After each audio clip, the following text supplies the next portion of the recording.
سیدنا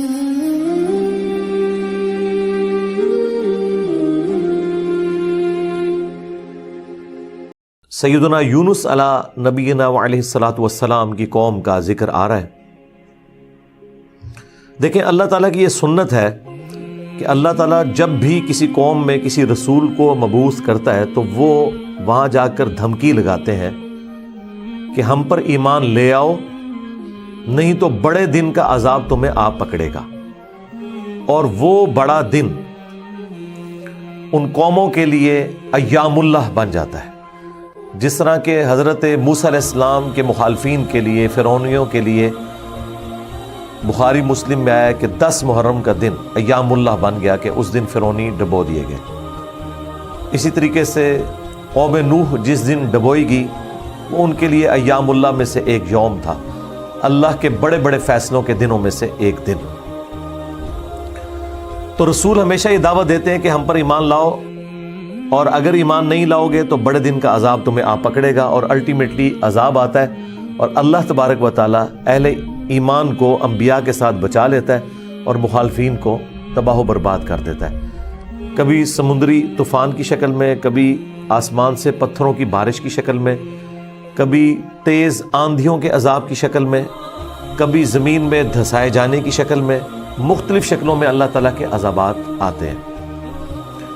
اور یہ رسولوں کے کیس میں ہے، کیونکہ اللہ تعالیٰ نے پیٹ رول رسولوں کے کیس میں بیان کیا ہے، کتب اللہ لأغلبن انا ورسلی۔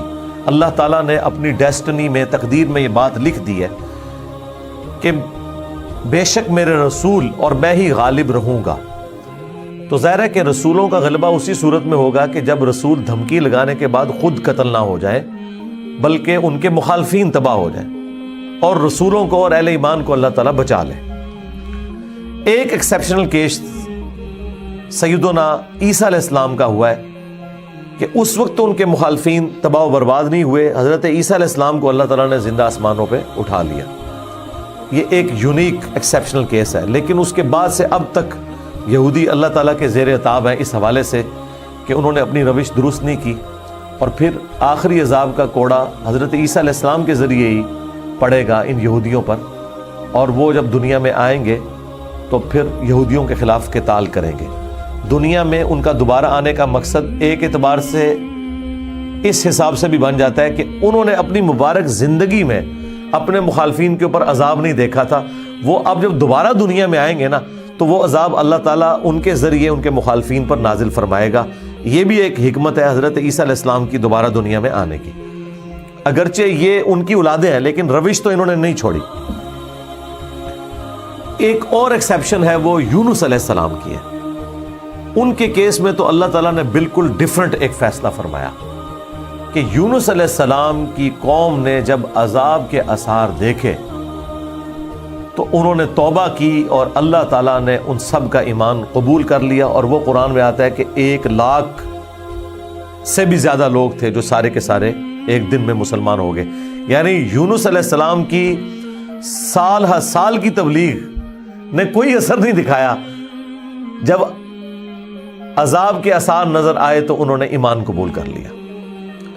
یہ صرف یونس علیہ السلام کی قوم نہیں، باقی قوموں کے بارے میں بھی سورۃ الانبیاء میں آیا کہ جب کبھی بھی رسولوں کے مخالفین پر عذاب آتا تھا تو مخالفین اس عذاب کے وقت پھر چیخیں مارتے تھے اور کہتے تھے کہ یا اللہ ہمیں ایک دفعہ چھوڑ دے، اب ہم تیرے نبی کو مانیں گے۔ سب سے بڑا خبیث فرعون، اس کے بارے میں قرآن میں سورہ یونس میں ہی ہم پڑھ چکے ہیں کہ اس نے بھی موت کے وقت کہا تھا کہ میں ایمان لاتا ہوں موسیٰ علیہ السلام کے رب پر، بنو اسرائیل کے رب پر، اور پھر اللہ تعالیٰ نے جواب میں فرمایا آن، اس وقت اب ایمان لے کر آیا، اس وقت ایمان لانا تجھے کوئی فائدہ نہیں دے گا۔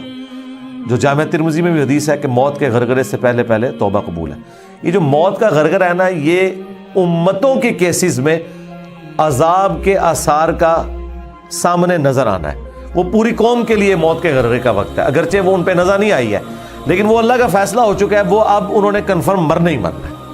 وہ آثار جب نظر آنا شروع ہوئے تو باقی قومیں بھی آہو بکا کرتی تھیں، اس قوم نے بھی آہو بکا کیا، اور اللہ تعالیٰ نے ان کے کیس میں وہ سن لیا اور انہیں بچا لیا۔ اور جب یونس علیہ السلام واپس آئے وہ تو دنگ رہ گئے کہ یہ کیا ہوا، میں تو انہیں عذاب کا وعدہ دے کے گیا تھا، یہ سارے کے سارے زندہ سلامت ہیں. اور اس سے بڑھ کر ان کو حیرانگی یہ ہوئی کہ وہ سب کے سب لوگ ایمان بھی لے آئے. تو اب حضرت یونس علیہ السلام کو وہ غم تو بھول گیا کہ میرا دیا ہوا وعدہ پورا نہیں ہوا. ظاہر ہے ایک امبیرسمنٹ تو تھی کہ آپ قوم کو کہہ کے یہ نکلے ہیں کہ اب تم پہ عذاب آئے گا، اور عذاب نہیں آیا. تو امبیرسمنٹ تو حضرت یونس علیہ السلام نے فیل کی، لیکن اس کی کمپنسیشن اللہ نے اس حوالے سے کر دی کہ جو ان کا مقصد ہے وہ پورا ہو گیا کہ لوگ ایمان لے آئے. آپ سورۃ الاعراف میں، سورہ ہود میں بھی دیکھیں گے کہ جب کبھی قوموں پر عذاب آتا ہے تو اینڈ پہ وہ قوم کا پیغمبر عذاب دیکھنے کے بعد اپنی قوم سے مخاطب ہو کے کہتا ہے کہ میری قوم، میں نے تو بڑی کوشش کی تھی کہ تمہیں اس عذاب سے بچا لیتا، لیکن تم خود گمراہی پر تلے ہوئے تھے. تو عذاب کے بعد بھی قوموں کا درد پیغمبروں کے سینے میں رہتا ہے، ایک نیچرل چیز ہے. رقیق القلب ہوتے ہیں نا جو پیغمبر ہوتے ہیں. تو یہاں پر جب انہوں نے دیکھا سب ایمان لے ہیں تو ظاہر ہے کہ وہ ایک ہیپی اینڈنگ ہوئی ہے. کیا ڈراپ سین ہوا ہے. میں کبھی بعض اوقات یہ جب حضرت یونس علیہ السلام کی قوم کا واقعہ قرآن میں پڑھتا ہوں نا تو میں بڑی خواہش کرتا ہوں کہ میں جنت میں جا کے یہ منظر دیکھوں کہ وقت کا پیغمبر عذاب کی وعید سنا کے گیا ہے اور لوگ چیخو پکار کر رہے ہیں، اور ایسا یونیک کیس ہو گیا ہے، سمجھ لیں مردے ہی زندہ ہو گئے، کہ اللہ تعالیٰ ان کی چیخو پکار سن کے ان کی توبہ بھی قبول کر لیتا ہے. اور پھر یونس علیہ السلام جب واپس آتے ہیں ان کی حیرانگی کیا ہوگی. ٹھیک ہے، کیا ڈراپ سین ہوگا. میں کہتا ہوں جی اس طرح کی کوئی ٹریجک فلم نہیں ہو سکتی جو یونس علیہ السلام اور ان کی قوم کی ہے. اور وہ کیوں ہوا؟ صرف یونس علیہ السلام سے ایک اجتہادی خطا ہوئی. ہم اسے گناہ نہیں کہتے. جب مقررہ وقت کے اوپر قوم یونس ایمان نہیں لے کر آئی تو یونس علیہ السلام نے انہیں کہا کہ اب 3 دن بعد عذاب آ جائے گا، جو اللہ نے وعدہ کیا تھا کہ یہ ان کا سمجھ لیں ٹائم اینڈ ہو رہا ہے، اس ٹائم لائن کے بعد عذاب آنا ہے. لیکن ساتھ یہ ضروری تھا کہ اللہ تعالیٰ کی وحی کا انتظار کرنا ہے اس علاقے کو چھوڑنے سے پہلے. تمام انبیاء جب قوموں کو وحی سناتے ہیں نا تو پھر اللہ تعالیٰ کی وحی کی اجازت کے بعد اس علاقے کو چھوڑتے ہیں. نبی اسلام نے بھی ہجرت دیکھیں اینڈ پہ کی ہے، ایویں نہیں، مطلب آپ خود سے نہیں نکلے، اللہ تعالیٰ کی وحی کے ذریعے نکلے. قرآن میں سورۃ الانفال میں آیا تھا کہ یہ جب کافر کہتے تھے نا کہ ہم پر عذاب کیوں نہیں نازل ہوتا، ہم نبی کا انکار کر رہے ہیں، تو اللہ تعالیٰ نے فرمایا کہ جب تک اے نبی تم ان میں موجود ہو ہم ان کو عذاب نہیں دیں گے. اللہ کی سنت ہے کہ جب کبھی کسی قوم کو عذاب دینا ہوتا ہے نا تو اس قوم میں سے انبیاء اور اہل ایمان کو الگ کرتا ہے، پھر باقی کی قوم پر عذاب آتا ہے. اور وہ اللہ تعالیٰ نے نکالا اور غزوہ بدر میں لا کے ڈبویا ان کو، جس طرح فرعونیوں کو اپنے محلات سے نکال کے سمندر میں غرق کیا تھا، مشرکین عرب کو اپنے گھروں سے نکال کر بدر میں ڈبویا صحابہ کرام کی تلواروں کے ذریعے. یہ عذاب استیصال کی ایک قسط ان پر آئی تھی. تو یونس علیہ السلام نے ازیوم کیا کہ ظاہر ہے کہ اس کے بعد عذاب تو آنا ہی ہے، لیکن ان کی شان اس سے بلند تھی کہ وہ وحی کا انتظار کیے بغیر نکل گئے. بس جب وہ نکلے، جس کشتی میں سوار ہوئے وہ کشتی جو ہے وہ بھنور میں پھنس گئی، اور ان کی اپنی ایک نارمز چل رہی تھی کہ اگر کشتی بھنور میں پھنس جائے تو یہ اس چیز کی علامت ہے کہ کوئی غلام اپنے آقا کی اجازت کے بغیر بھاگ کر آ گیا. پھر وہ قرعہ اندازی کرتے تھے، اور جس کے نام قرعہ نکلتا تھا اس کو فدیے کے طور پر وہ سمندر میں ڈال دیتے تھے. پہلی دفعہ قرعہ اندازی کی گئی، بیلٹنگ، تو حضرت یونس علیہ السلام کا نام نکلا. ان کا نہیں یونس علیہ السلام تو اس طرح ہو ہی نہیں سکتا. دوسری بار، تیسری بار، 3 بار یونس علیہ السلام کا نام نکلا قرعہ اندازی میں. تو یونس علیہ السلام نے، اچھا قرآن میں اشارتاً اس کا ذکر ہے، اسرائیلی روایتوں میں تفصیل کے ساتھ ہے، لیکن یہ بالکل قرآن میں فٹ ان بیٹھتی ہیں. یعنی آپ کو یہ تو بتایا گیا کہ یونس السلام مچھلی کے پیٹ میں رہے، تو وہ مچھلی کے پیٹ میں پہنچے کیسے تھے؟ مچھلی کے پیٹ تک پہنچنے کے لیے تو آپ کو دوست چاہیے، نیچے ہے مچھلی، اتنی بڑی ویل مچھلی ہے، کوئی چھوٹی مچھلی کے پیٹ میں تو رہ نہیں سکتا بندہ. تو وہ حضرت یونس علیہ السلام کو انہوں نے سمندر میں پھینک دیا. یونس علیہ السلام نے خود ہی کہا، ان کو کلک کر گیا کہ یہ معاملہ میرے اینڈ پہ ہے. انہوں نے کہا بھائی مجھے پھینکو، تم، مجھے سمجھ آ گئی ہے.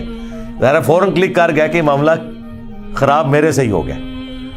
وہ ان کو سمندر میں پھینک دیا. تو اللہ کے حکم سے ایک مچھلی نے انہیں نگل لیا. یہ قرآن میں ہے. قرآن میں آگے تفصیل نہیں ہے کہ کتنے دن تک, لیکن تورات میں ملتا ہے کہ 3 دن اور 3 رات تک وہ مچھلی کے پیٹ میں رہے. یہ ویسے پبلک مشہور ہے 40 دن, نہیں 3 دن ہے بس. وہی 3 دن, وہ جو 3 دن عذاب آنے تھے نا, وہ 3 دن انہوں نے مچھلی کے پیٹ میں گزارے.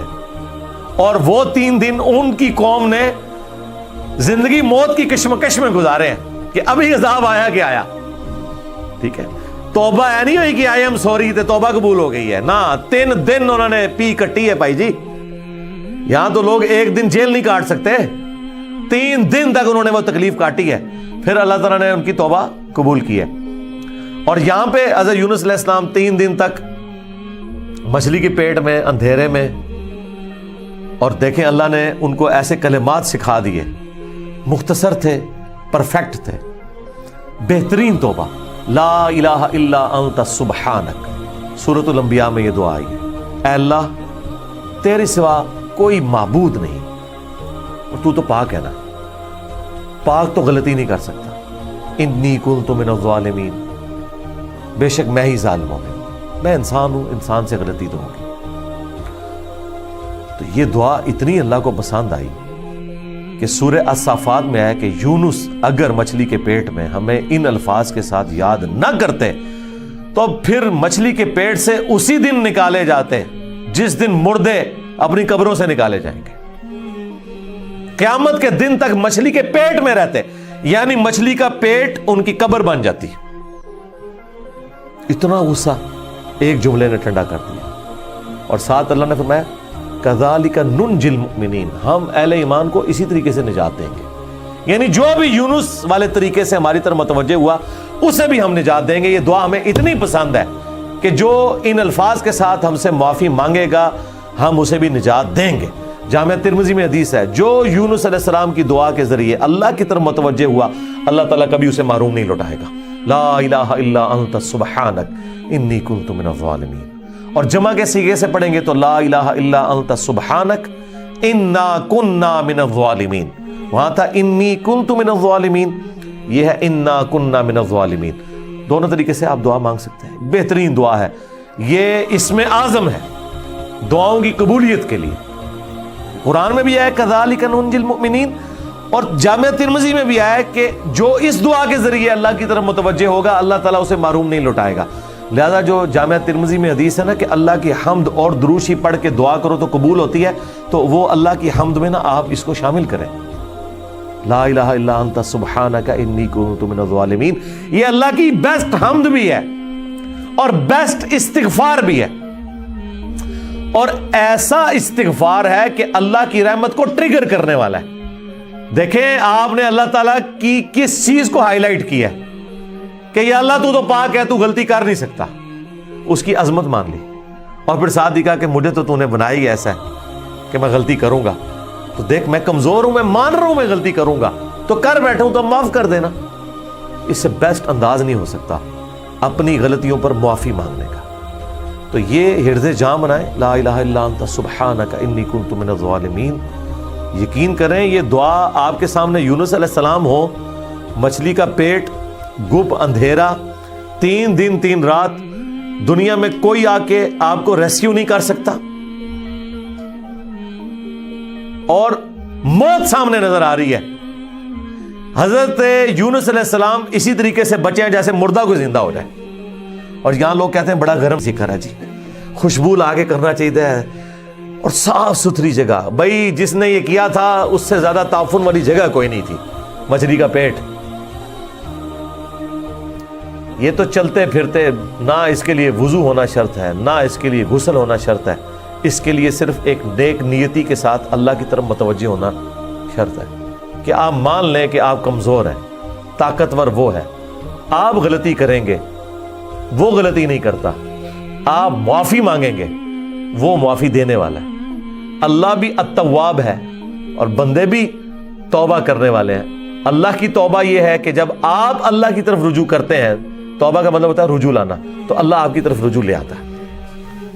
جو بخاری مسلم میں حدیث ہے کہ جو شخص توبہ کر کے اللہ کی طرف رجوع لاتا ہے تو اللہ کو اس شخص سے زیادہ خوشی ہوتی ہے کہ کہ جو اکیلا ریگستان میں ہو، اچانک اس کی سواری غائب ہو جائے اور وہ اپنی موت کا انتظار کرنا شروع کر دے، اور پھر تھوڑی دیر بعد وہ سواری واپس آ جائے جس پہ اس کا سامان لدا ہوا ہے، اسے نئی زندگی ملے اور وہ اتنا خوش ہو کہ اس کی زبان سے نکل جائے اے اللہ تو میرا بندہ میں تیرا رب، من شدت الفرح،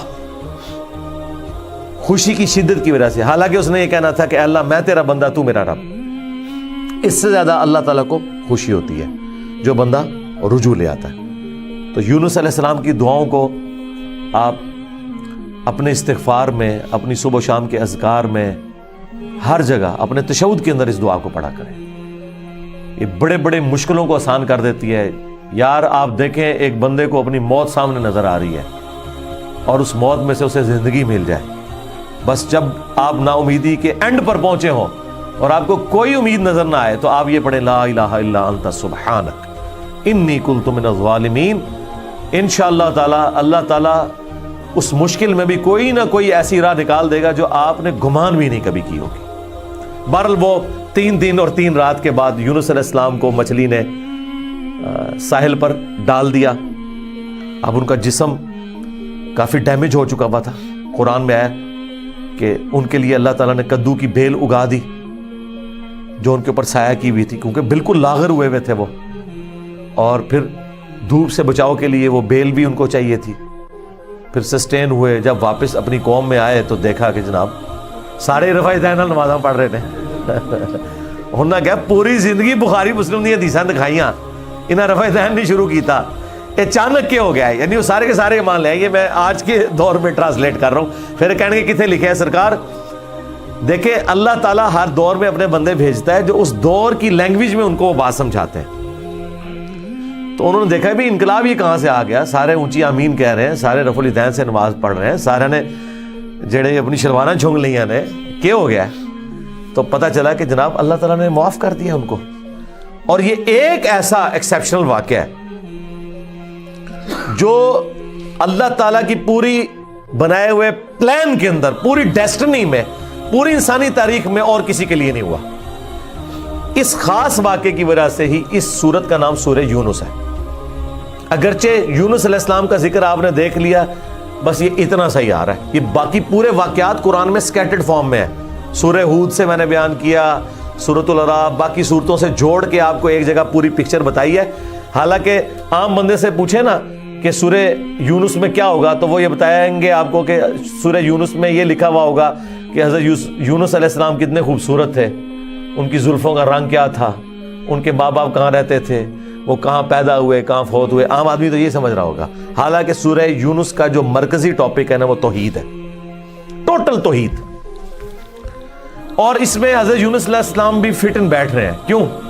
توحید کا مطلب یہ ہے کہ ہوگا وہ جو اللہ چاہے گا، اور اللہ چاہے تو اپنا بنایا ہوا قانون بھی توڑ سکتا ہے۔ اللہ اپنے قانون کا بھی کوئی پابند نہیں ہے، لیکن یہ دنیا کے اعتبار سے، آخرت کے لیے نہیں۔ آخرت کے لیے اللہ نے قرآن میں یہ بتایا کہ میں اپنے وعدے کے خلاف نہیں چلوں گا۔ آخرت اللہ کا قانون نہیں ہے، وعدہ ہے، اور اگر اللہ وعدہ توڑتا ہے نا تو وہ اللہ نہیں رہتا، کیونکہ جو وعدہ پورا نہ کرے وہ جھوٹا ہوتا ہے، اور جھوٹ اللہ کی طرف منسوب نہیں۔ لیکن دنیا میں اللہ تعالیٰ اپنے بنائے ہوئے قوانین توڑ دیتا ہے، وہ اللہ کے کوئی وعدے نہیں ہے۔ اللہ کا قانون ہے کہ آگ جلائے گی، ابراہیم کو نہیں جلایا، تو اللہ تعالیٰ کو اس سے کوئی فرق نہیں پڑتا، یہ اللہ کا کوئی وعدہ نہیں تھا۔ چھری کاٹتی ہے، اسماعیل علیہ السلام کو نہیں کاٹا، یہ اللہ کا قانون ٹوٹا۔ سمندر میں انسان غرق ہو جاتا ہے، موسیٰ علیہ السلام کے لیے راستہ بن گیا، یہ اللہ کا قانون ٹوٹا معجزے کے طور پر۔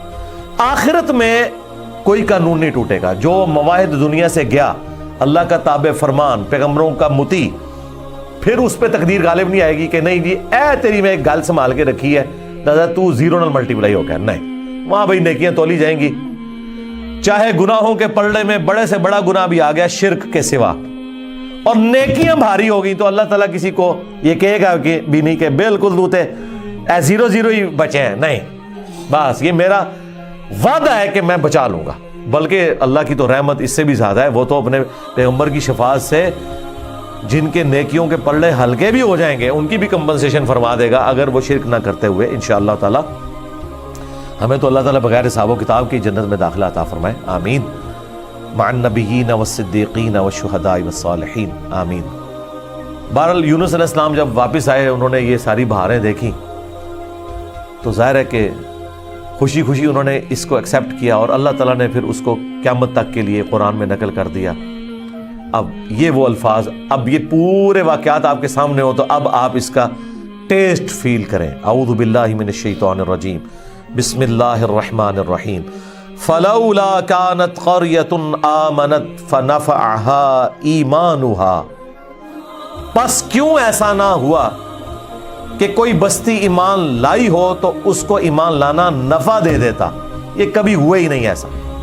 الا قوم یونس، سوائے قوم یونس کے، کہ یونس علیہ السلام کی اجتہادی خطا جو ڈیبٹ تھی وہ کریڈٹ بن گئی ان کے امت کے حق میں، کہ چونکہ ان کے وقت کے پیغمبر نے اللہ کی وحی کے انتظار کے بغیر وہ جگہ چھوڑ دی تھی، اللہ نے اس کا بینیفٹ ان کی قوم کو دے دیا. لما آمنوا، جب وہ ایمان لے آئے، کشفنا عنہم عذاب الخزی فی الحیات الدنیا، تو ہم نے دور کر دیا ان سے، کھول دیا دنیا کی زندگی کی رسوائی کا عذاب. ومتعناہم الی حین، اور ہم نے انہیں دنیا میں لطف اندوز ہونے کے لیے ایک اور مدت فراہم کر دی. اللہم احسن عاقبتنا فی الامور کلہا واجرنا من خزی الدنیا وعذاب الآخرہ، آمین. تو یہاں پر وہ عذاب ہم نے ان سے دور کر دیا، یعنی وہ عذاب آیا ہوا تھا، اس کے آثار نمایاں تھے، پھر اللہ تعالیٰ نے وہ کھول دیا. وہ جس شکل میں بھی تھا، کوئی بادل آئے ہوئے تھے پھر کھول دیے.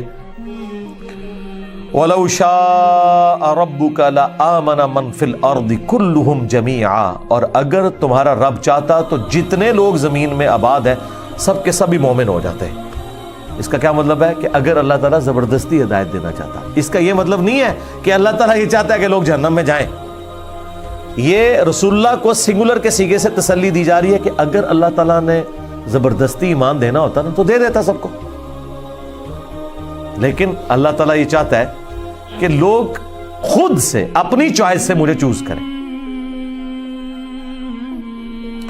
افانت تکرہ الناس حتی یکونوا مؤمنین، تو اے نبی کیا آپ لوگوں کو مجبور کرنا چاہتے ہیں یہاں تک کہ وہ ایمان لے آئیں؟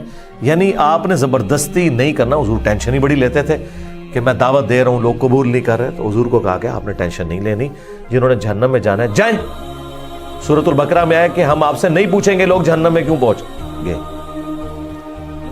سورہ طٰہٰ میں آیا کہ ہم نے قرآن اس لیے نازل نہیں کیا کہ آپ مشقت میں پڑ جائیں. ما انزلنا علیک القرآن لتشقى الا تذکرۃ لمن یخشی، یہ اس کے لیے ہے جو اللہ کی دھمکی سے ڈر جائے.